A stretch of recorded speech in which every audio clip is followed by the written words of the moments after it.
Hey, good afternoon. It's Matt Green. This is Real Insights Live. Today I'm with Dick Dillingham and we're discussing Quantum Leap. Super excited about today's show.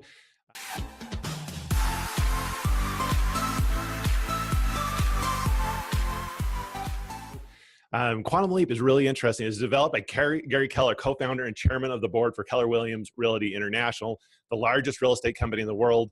And the thing I like about today's show is it's a great segue or continuation of our discussion from last week with Julie Facer and Jack Canfield's Success Principles, in that it's really not about real estate at all. It's going to be super relevant for anybody that's joining us today. It's about the power principles and disciplines that can help anyone achieve a more abundant life. It's about living with purpose and direction.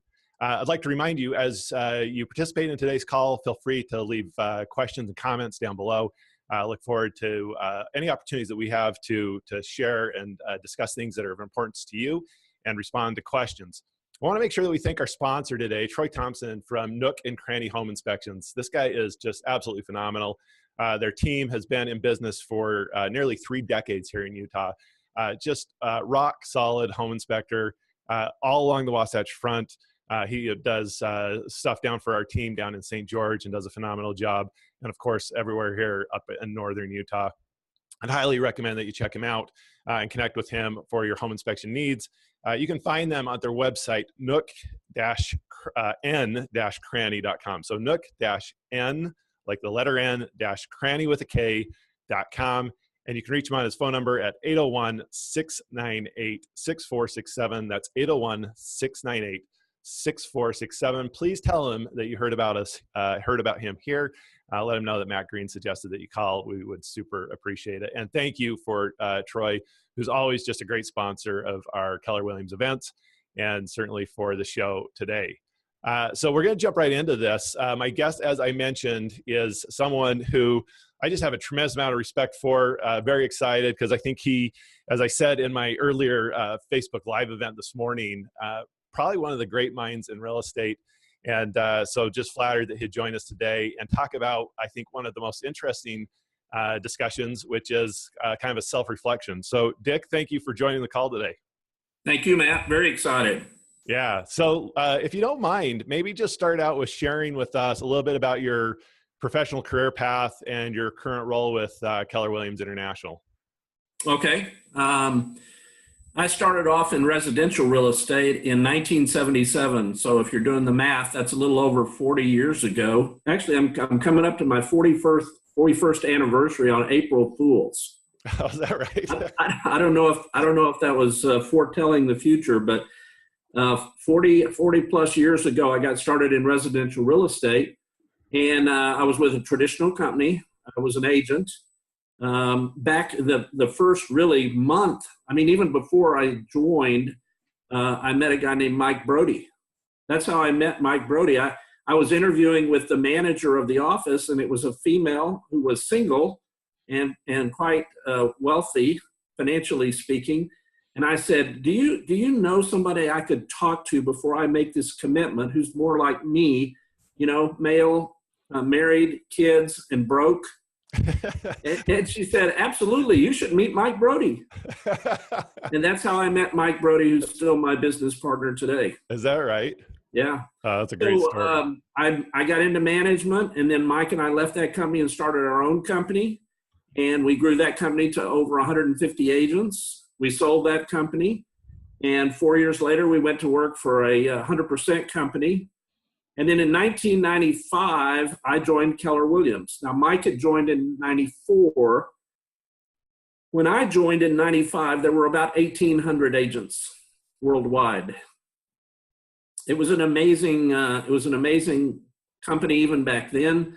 I felt like there was a great chance to just do some unbelievable things. I remember one of the quotes that Gary Keller tossed out when I was brand new with the company. He said, this company has a chance to make history.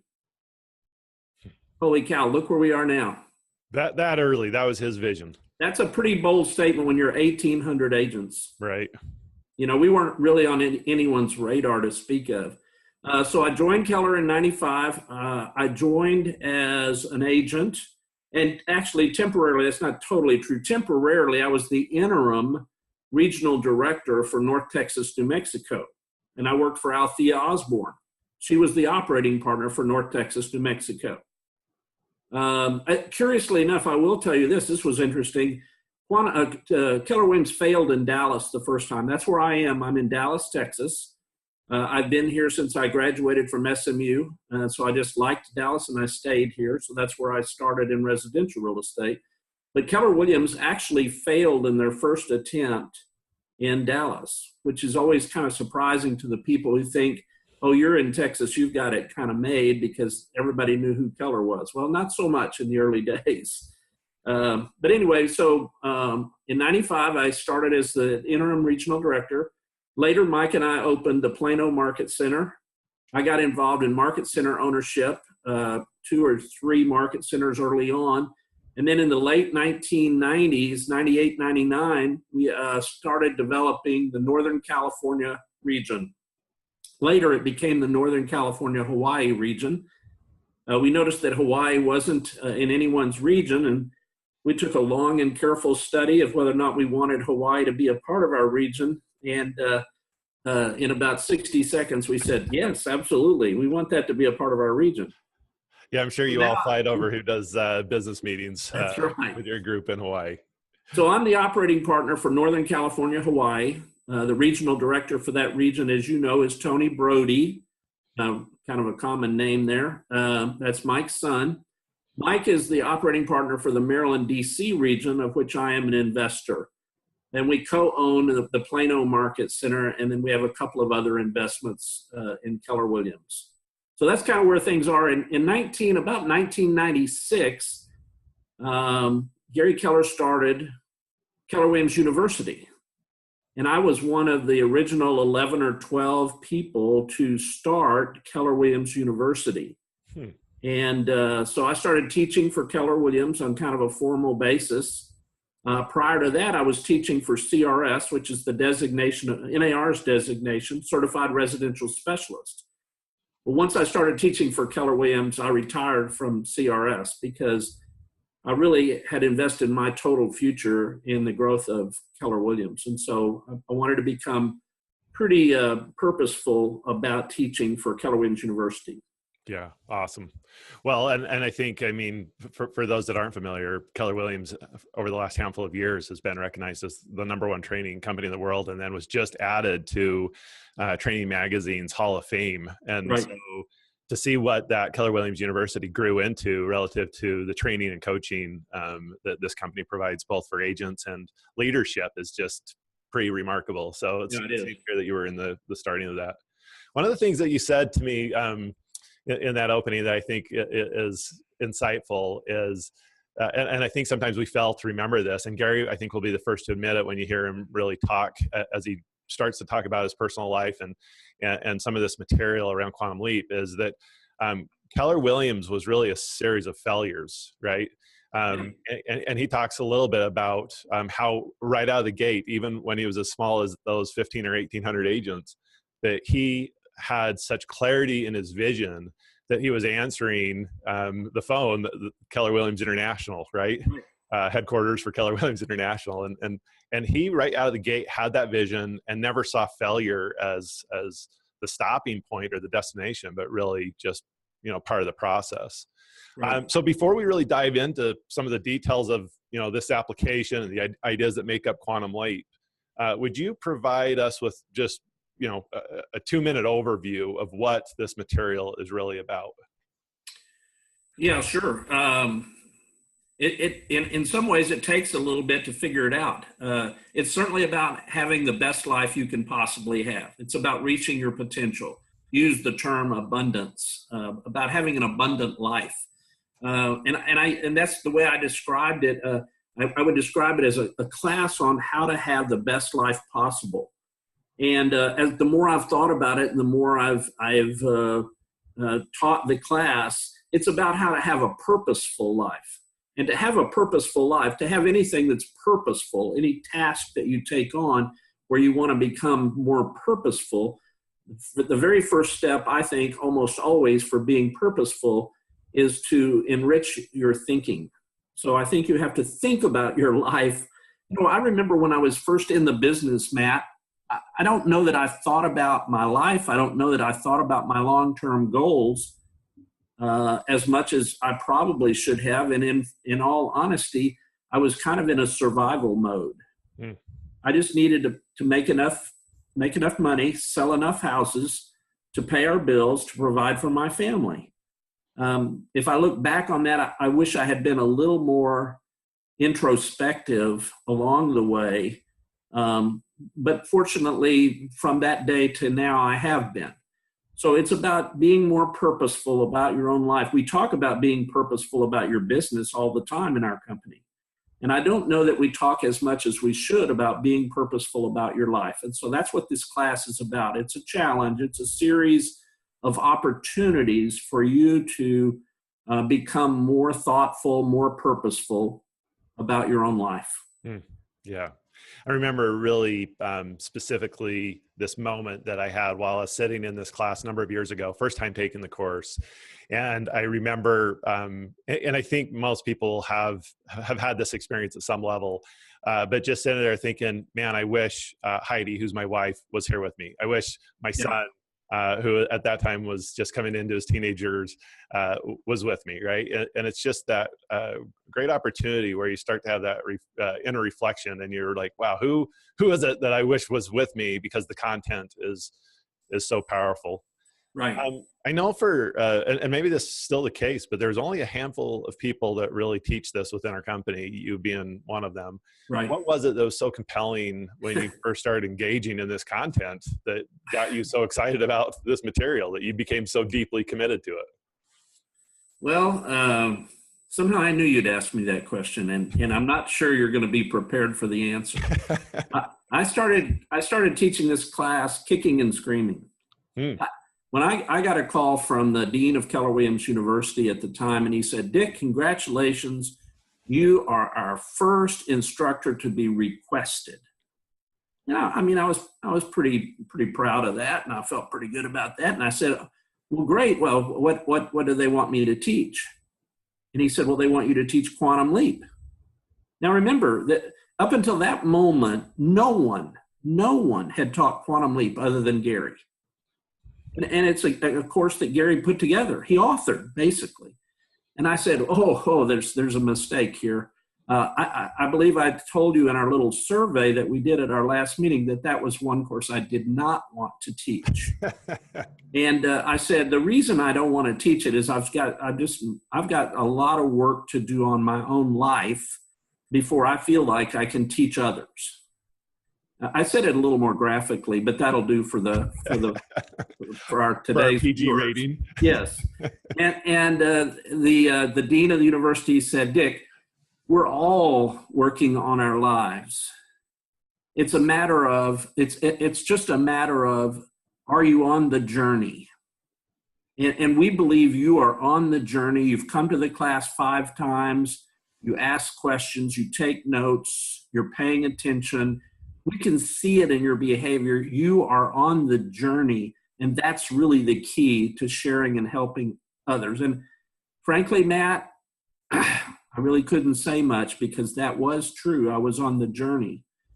And so the first time I taught Quantum Leap was in New Orleans, Louisiana.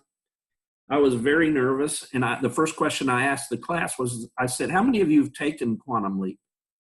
Fortunately, not one hand went up. So I was able to share with them that this would be the best Quantum Leap they'd ever had. That's awesome. So, but sometimes everything happens for a reason, right? There's no coincidences, and that was one of the most fortuitous things that ever happened to me, to be selected to teach Quantum Leap. And so I taught the first 4 or 5 years, maybe even a little longer, and I was the only person teaching it other than Gary. And now you're right, we have 4 to 6 people who teach it, different amounts, but I probably still teach it the most number of times, or the most frequently. And the transformation in my life has just been really a blessing to me, and astonishing to me when I look at it going all the way back, and what I know now compared to what I knew then about myself. I didn't think I was a very interesting subject. Now I realize I don't know if I'm interesting, but I'm certainly complex. So Gary Keller says, if you're not living your own life, you're living someone else's. And this really becomes one of the critical elements of starting that self-work that he talks. He poses this question, whose life are you living? Mm-hmm. We talk about your thoughts on this and the power of taking that time to block out some one-on-one time with yourself, right? And do that personal reflection and do this personal work. Mm-hmm. Yeah, when I was, and as I think back about that, when I was younger, which meant when I had fewer of life's experiences, I think I was taking my cues from my environment, from my family, from my friends. I remember the first job I took after college. When I graduated from college, I didn't know what I wanted to do as an undergraduate, so I went on and got my master's degree. And then wasn't sure I knew what I wanted to do, but a PhD was out of the question. So I took a job, and I took a job that I thought, well, this job is kind of cool, and people will be impressed that I'm doing this. See, that's the wrong reason to take a job. And that's leading a life that's pleasing to others. And not surprisingly, I failed at that job, because that job wasn't right for me. So I sort of tucked my tail, and I went off into the corner and got a job at one of the largest banks in Dallas, and just kind of, frankly, I just worked for 3 years there and sort of developed some maturity. And that's when I went into residential real estate. And I went into residential real estate with the belief, I really was a lot more critical in terms of my thinking. I was a lot more I investigated it more from the standpoint of, is this something that I'll like? Is this something that I can succeed in? Is this something that I can feel proud about? And an interesting byproduct of that was, in the early days, I viewed myself not as a real estate salesperson, but as a real estate service provider. And that was a major turning point, just to align my thinking with my beliefs, because I've always been an encourager. I've always tried to provide service or help to others. And that little mind shift to being in the customer service business, I really give that a lot of credit for my success. Frankly. And that's not, by the way, not everybody's going to feel the same way. You've got to figure out who you are. Right. You've got to get clarity on what your own values are. Exactly. And then make sure that your activities align with those values. Exactly. Yeah. Yeah. It's interesting. This material has been so beneficial for me. I've got a son who's 18, graduated this last year. And you know, at that time when you're graduating and starting to consider college and work and different things, it's an interesting time in life. Up to that point, all of his decisions were essentially made for him, really. It's like, this is the next step. This is the next step. Right. And it's interesting as you start to have dialogue with those kids at that age, it was very surreal to hear some of the influences of the decisions that he was trying to make or navigate based on what he perceived as the expectations that his parents might have for him, or grandparents might have for him, or whatever. And this material really helps me have such, I think, a meaningful conversation with him around designing his own life and not building a life based on the expectations of others, but really what's important to him, and start making decisions based on better criteria versus what are the expectations that either the culture creates or my family's created. It's been very powerful for us. You know, Matt, and it's funny you would say that. It brings a story to mind. I'm not going to tell the whole story, but, you know, there was a day, in my day, college was a good example. Going to college was a good example of an expectation that was put upon high schoolers. Well, you graduate from high school, and then of course you're going to go to college. Well, in today's time, that's not quite the given that it was 30 years ago or 40 years ago. and I'm not talking about across the board, but by people who could afford to send their kids to college, that was sort of an expectation. I remember a friend of mine whose son quit college during the middle of his freshman year. And my friend was so upset with him and so distraught. And he made this comment to me. He said, if he just knew how much I would have given to have had that chance. And then I thought, well, what difference does it make how much you would have given? It's his life. It's really kind of an interesting perspective when you think that Michael Dell, Bill Gates, Steve Jobs never finished college. Well, who would want to have a life like those guys? Well, yeah, that's right. That's questionable. Right. That's right. Yeah, great point. So Gary talks a little bit about the importance of building our internal world before we, see that played out in real life. Will you talk just a little bit about that and how that's integrated into this conversation? That's really a fascinating thought. If you haven't thought about it or haven't realized it, it's actually pretty straightforward. And he begins, or the belief is, everything happens twice. Everything happens twice. The first time, it happens in your mind. It's a byproduct of your thinking. It's how you think. And then the second time it happens, it's the deed. It's out in the world, so to speak. There's a great story about the famous mystery writer Alfred Hitchcock, and he was being interviewed, and the interviewer said to him, Mr. Hitchcock, how is it that you were able to write so many fascinating mysteries? And he said, well, actually, it was quite easy. I just thought them up and then copied them down. And that's really, when you think about it, in our world, in the real estate world, you have people who see a vacant piece of ground, and in their mind, they see houses, or in their mind, they see shopping center, or an office building, or a golf course. And they see it before they build it. And you can go all the way, look what Gary's vision was. What did he see? He saw an international company. He saw a company that was a major player, a company that was going to make history. He saw it before we did it. And so you look at that, and then you think about it this way. You say, well, that applies to bad thinking too. Good thoughts lead to good deeds. But the counter to that is bad thoughts lead to bad deeds. You are a product of your own thinking. Good deeds lead to a good reputation. And so that reputation, when you trace it all the way back, is strictly a byproduct of how you think. And then you get into, well, how you think can be affected by who you let in your circle. So if I believe, and I do strongly, that you're a product of your environment, so who do you hang out with?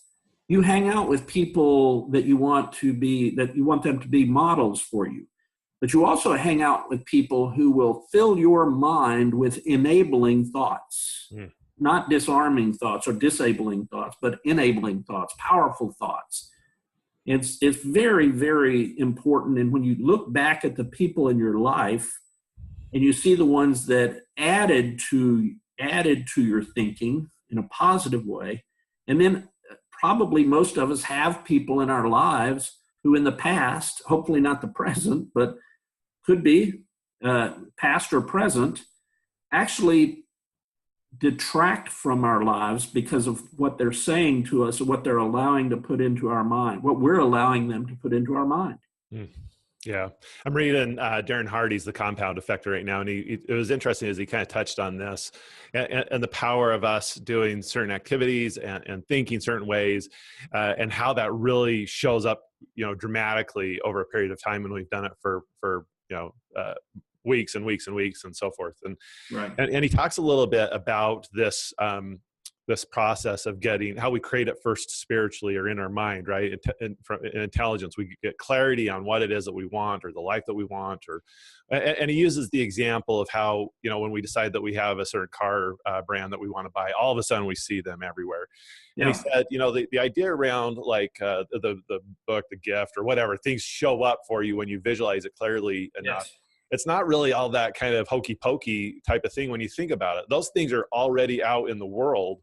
It's just there's so many things bombarding our thoughts and vying for our time and energy that until we get clarity within our own mind, we kind of just look right past those things. Our mind is designed to not get so overly complicated with the billions of pieces of data that we have to process every day.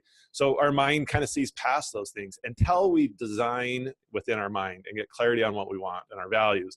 Then those things suddenly start showing up in a big way. They're already there. Right. But our mind is really identifying them and attracting them. Yes. Or identifying them, right?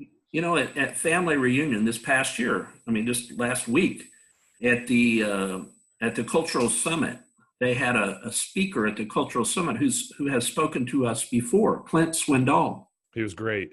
Yes, I thought he was fabulous too. One of the things he said, live with a sense of celebration. And it reminded me of something Mary Tennant, our former president, said. She said, at a certain stage, celebrate everything. And what Clint talked about is once you have this mindset of celebration, he said, you'll be surprised at how many events come across or come to your realization, your consciousness, that could be celebrated. Mm-hmm. It's that same, as Diana talks about the Raz, it's really the Raz. You start thinking about something and it shows up everywhere. It's a fascinating, one of the great quotes or ahas that we use in Quantum Leap is the mind is a great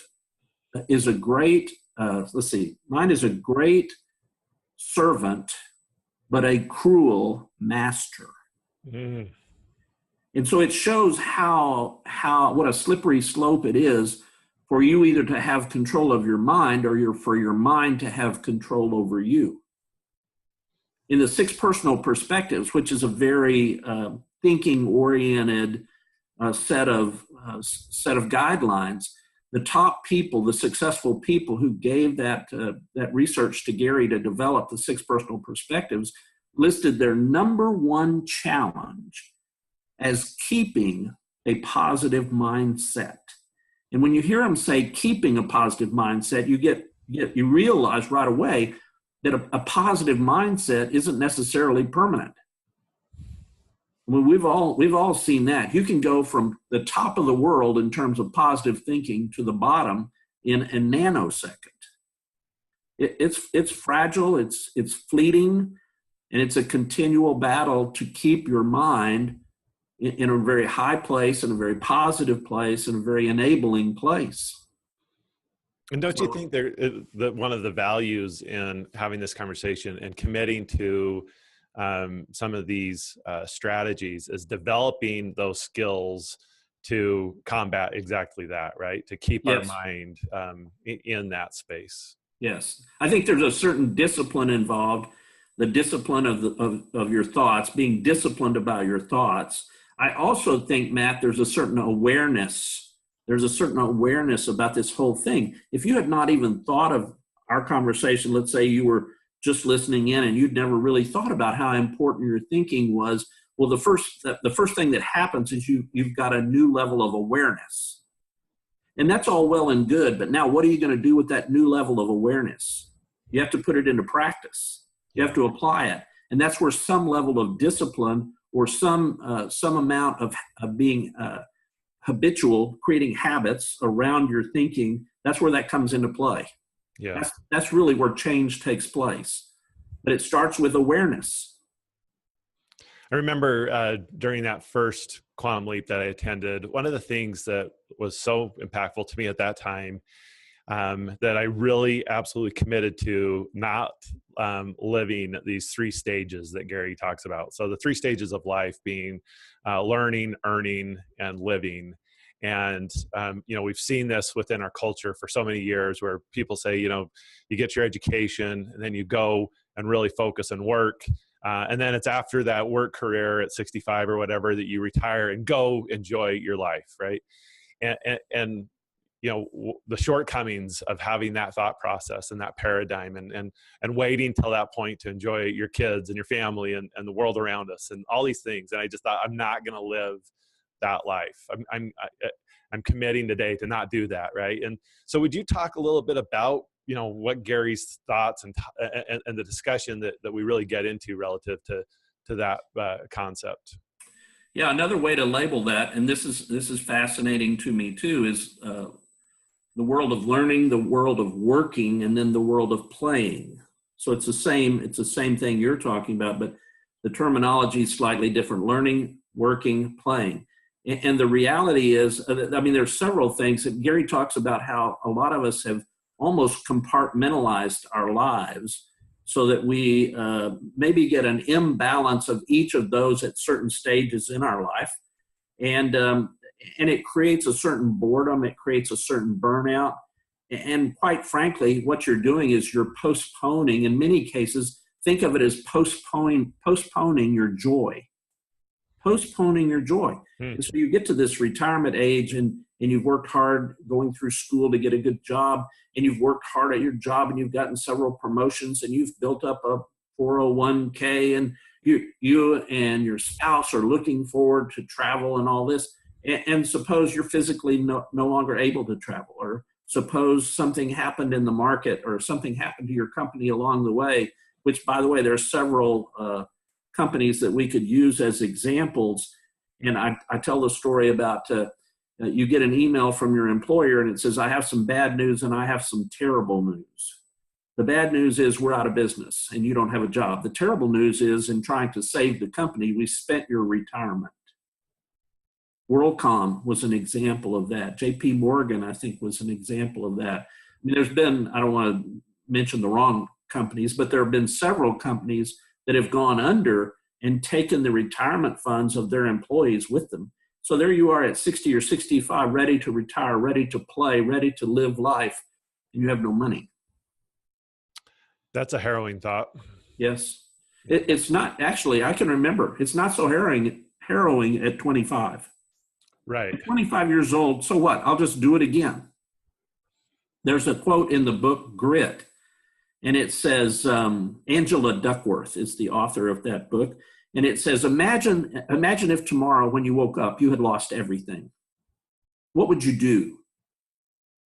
Well, I contend one of the variables would be, how old am I?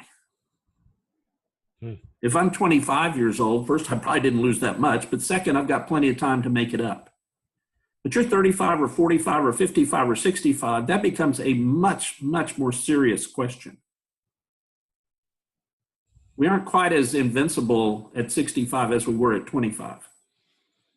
No, and we don't have time on our side anymore. I think that's, we don't. When we think about the compound effect, or the right. The way all those exercises that we go through, the one thing that allows the results to really show up in a big way is time. Yes. Even we talk a lot about time on task, right? They're right. Task over time, right? All those things have that time element, and when the time element disappears, suddenly, it's not as easy for those things. How many studies have quoted our most precious asset is not our money, it's not our possessions, it's time. That's right. And I think about our business. I think we're so fortunate in so many ways to be in the real estate business. I just love this business. I've loved it for 40 years. I just love it for a lot of reasons. But I just told a group of people recently, I said, what a fantastic example. Go to family reunion, you can work, you can learn, and you can play all at the same time. It was fascinating. I say if you really plugged into any convention, you probably learned, you probably worked, and you probably played all at the same time. Well, what a great formula. Yeah. What a great formula. And that needs, when we approach life correctly and really start to apply some of these principles, that can be the formula for our life right now. Every day. Every day. Yeah. Talk a little bit about the 4 areas of a wealthy life that Quantum Leap starts to dive into, if you would. Yeah, so this wasn't an original part of Quantum Leap. I mean, we didn't put it quite this way, but we have now defined and delineated the 4 areas. So you talk about life productivity, personal productivity, business productivity, and financial productivity. And one of the things we talk about is it really needs to be more or less in that order. You can't proceed with your life until you understand yourself, until you understand what your goals are, until you understand what your values are, until you understand more about yourself. What's your big why? What's your purpose? And the thought that comes to mind when I see these 4 areas really is what we talk about in bold: be, do, have, give. You have to learn who you are. You have to be aware of who you are before you know what to go out and attack, or what to go out and emphasize, or where to go find your joy.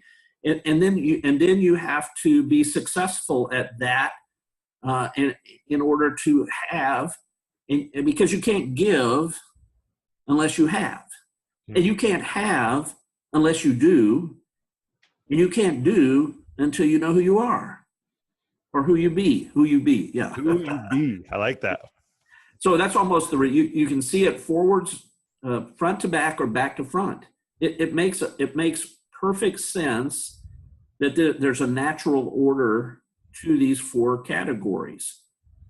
So I love that concept of just, rather than what do I need to do to get those things, it's who do I need to become in order to attract those things. Yes. Yeah. Otherwise, who you are, having mission, vision, values, beliefs, and perspectives really will help guide you in life, and will help serve as a filter for all the decisions you're going to face in life. How do you know what job to take? How do you know what people to hang out with? How do you know what people not to hang out with? I mean, it's a value issue. It's a perspective issue. It's a mission, vision issue. I had the great Mike Fleming as my coach a number of years ago, and probably one of the greatest pieces of advice that Mike gave me at that point. And this was nearly 10 years ago for me now. And I was having, a significant amount of success at the time.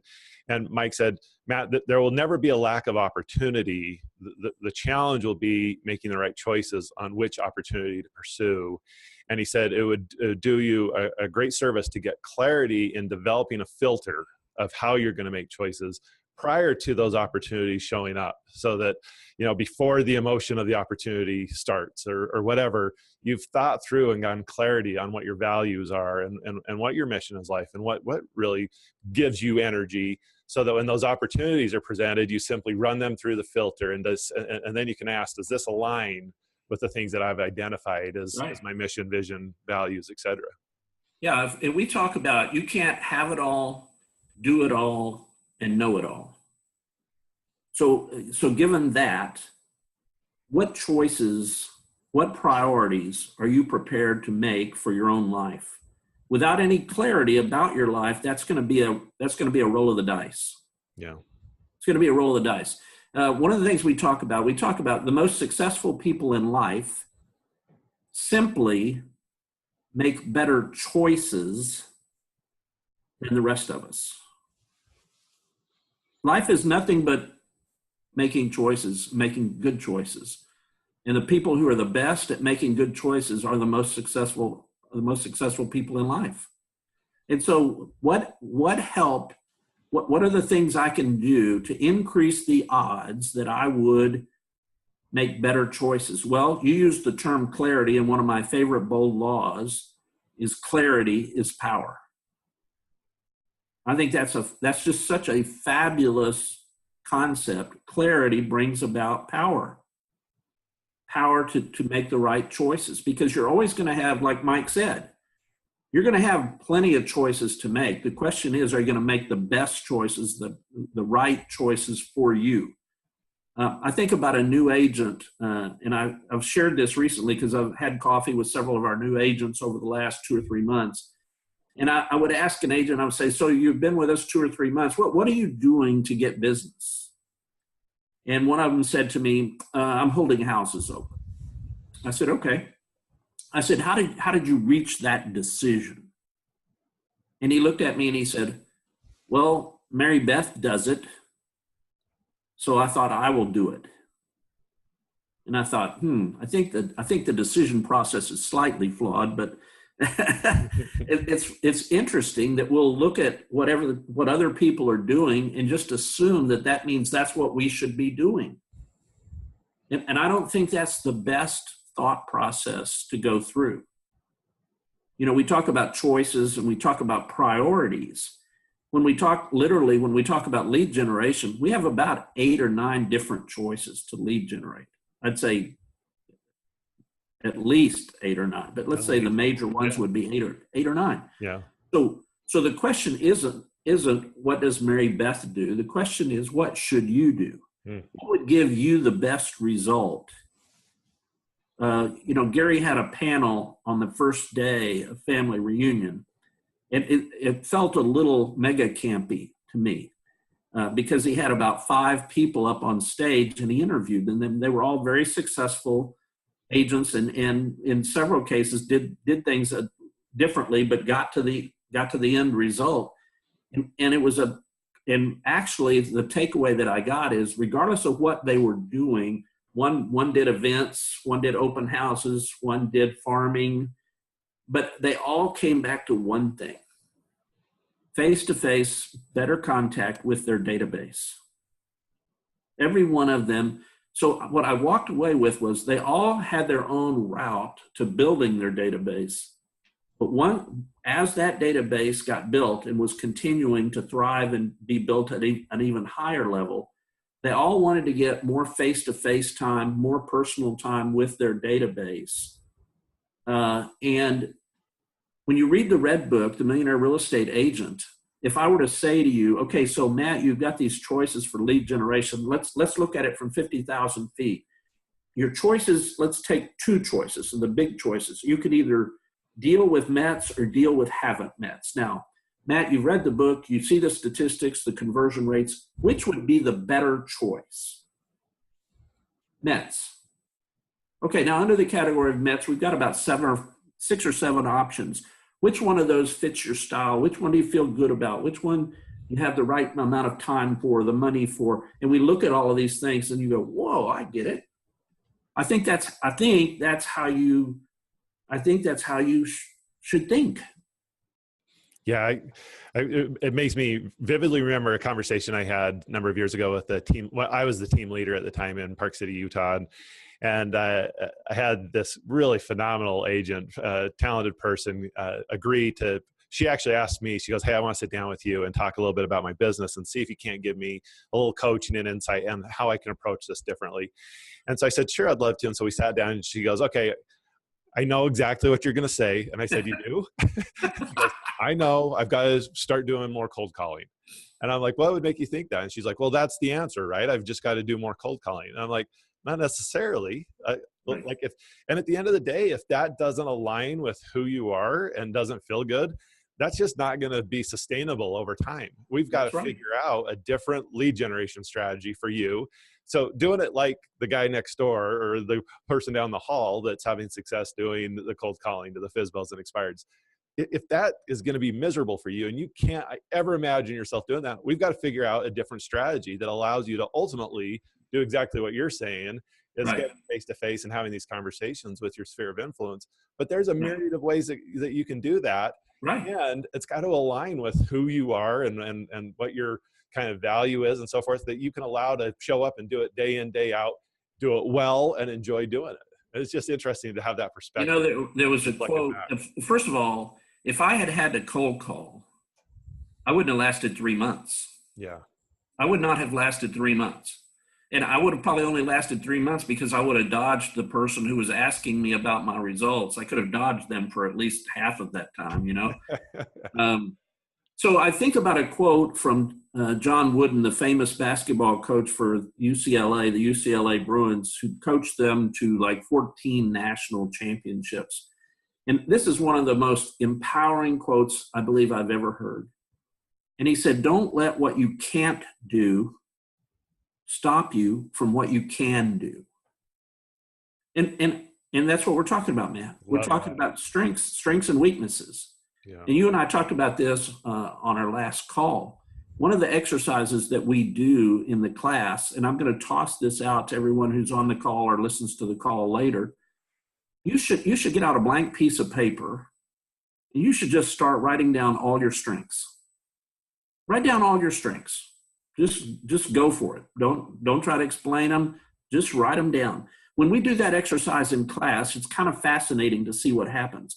I'll walk around the room as the people are doing this, and I'll see some people with 14, 15, 17, 20, and they're still writing. They're still writing. I see other people who've got 3 or 4, and they got their pen up by their mouth, and they're starting to kind of jitter and sweat a little bit, and they don't know where to go beyond about 3 or 4. And I'm thinking, wow, there's not that much difference in those two groups, but the difference is one of them's probably thought about it a little bit more than the other group. Then we take the exercise and we turn it around. I say, now turn that page over so you have another blank page. Write down all your weaknesses. Write down all your weaknesses. Now, once we finish that exercise, by the way, the same thing happens. It's not always the same people, but it's the same two groups. Some of them have 18, 19, 22 weaknesses. Some of them have 3. Same amount of time.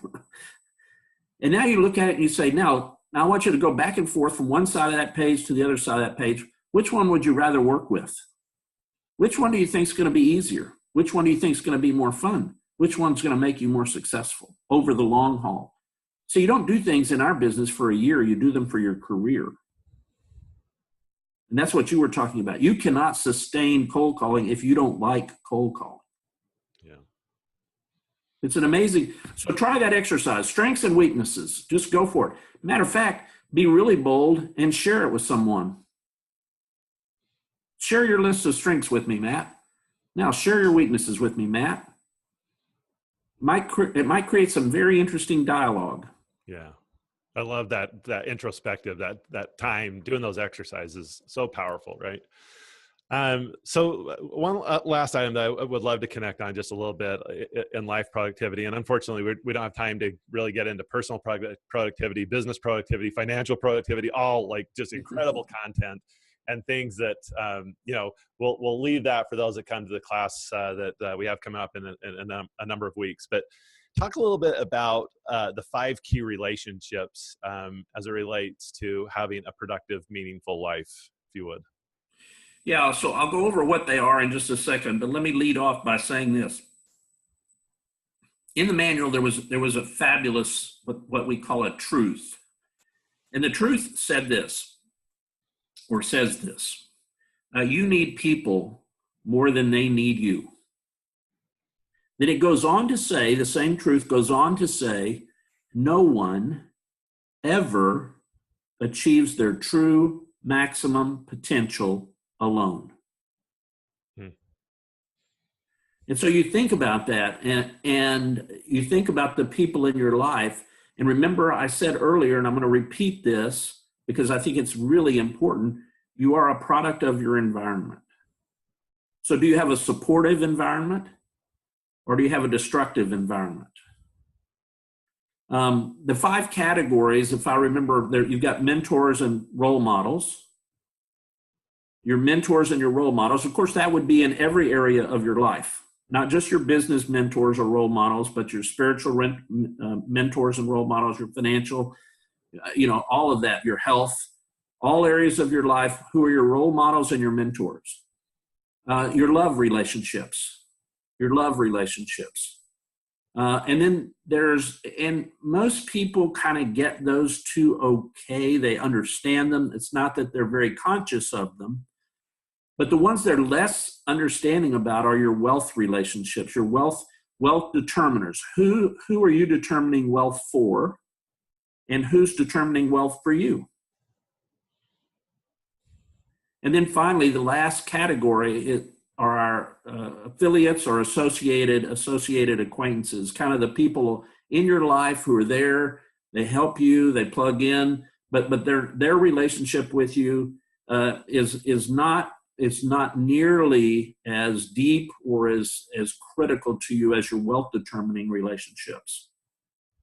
And so when you look at it, if you look at it visually, and there's nothing magical about how many, but when we look at the visual in the manual, I think there's 43 positions, so to speak. And so I tell people, I say, I'll tell you what I want you to do. I want you to get a big piece of paper, and I want you to, right across the top of it, I want you to have 43 columns. Create 43 columns and label the columns just the way this visual labels them. You'll have 5 to 7 mentors and role models. You'll have 5 to 7 love relationships. You'll have 1 to 3 people you're determining wealth for, and 3 to 5 people who are determining wealth for you. And then the affiliated relationships, there's like 20. I said, put it all on a piece of paper with every column being labeled. I said, now go back and start and fill in the columns on who's got that position in your life. And if you can't fill in a name, or in some cases 2 names, just write the word vacancy. Just write that word vacancy. So now you've got a visual of the holes, so to speak, in a wealthy person's life relationships. Where do you have holes? I think so many times we apply the word wealthy towards just, the financial aspect. And when we really think or use the word wealthy and these circumstances, we're talking about a wealthy, abundant life. It's not necessarily just the financials. And the thing I really appreciate about this process is now being intentional about who is it that we are seeking out to be in our life? Who are we electing to continue to allow to be in our life? Knowing the dramatic impact that it has on the outcome of and the experience that we have, while on this globe, right? Right. We want a wealthy life in every area of our life. Aspect. Yeah. So much of this material feels, so personal. Yet it has had. I've seen it have, and I'm sure you've seen it have such a dramatic impact on people's businesses. Why do you think that's the case? It's, such a profound impact on their professional life when they're spending this focused effort on, really a personal conversation.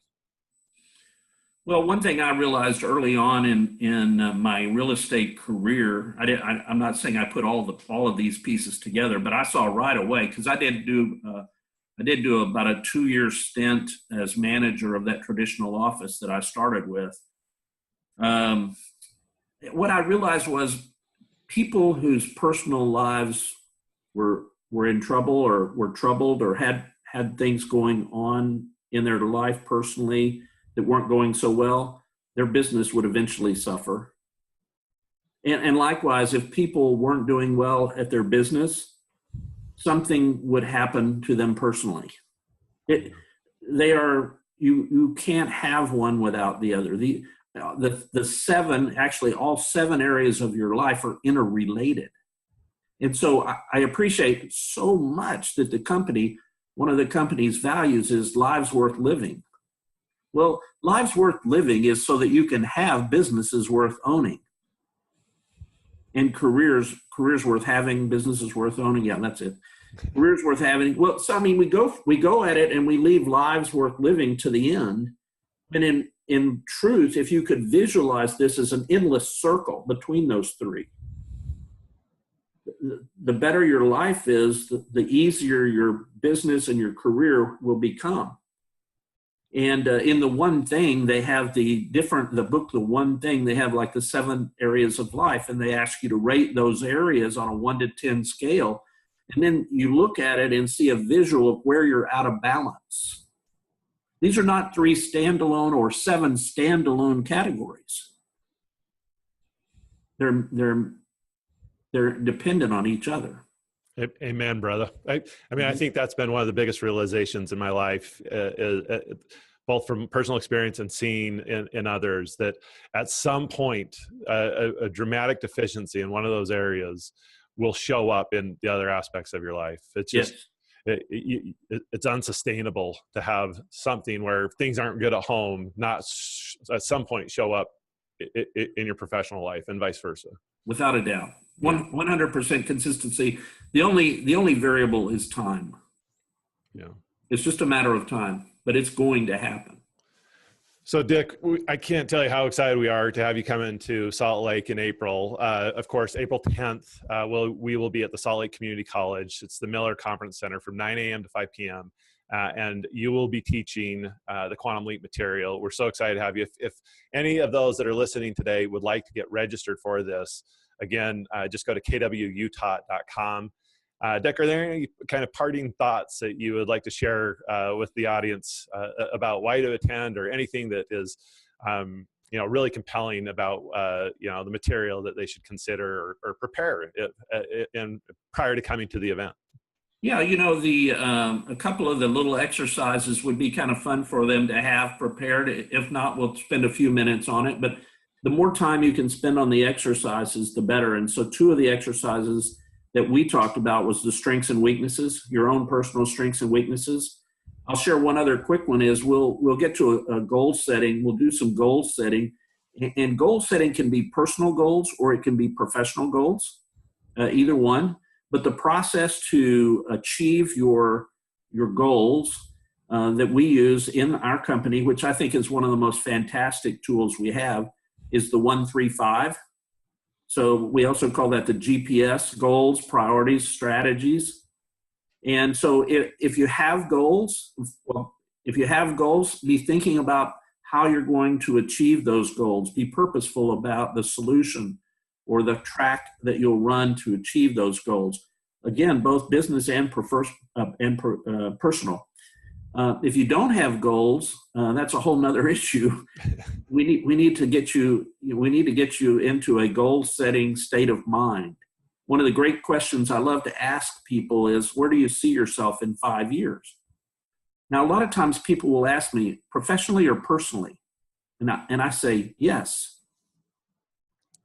Yes, both. Well, where do you see yourself? Yeah. Start with either one. But because we just talked about those 2 areas being interrelated, I think it's important to have both sets of goals, personal goals and professional goals. So we'll do that. We'll talk about the 1-3-5 and the 4-1-1. Those are tools that we have in our company to help you not just set goals, but really more than anything to achieve goals. And then the last thing that I want people who maybe to spend a little bit of time thinking about is your mission statement. What's your purpose in life? John Maxwell, the author John Maxwell, gave us a real kind of clue on how to figure that out. And he said, and by the way, it relates to one of our exercises. If you can decide what your strengths are, you'll be very close to understanding what your purpose is.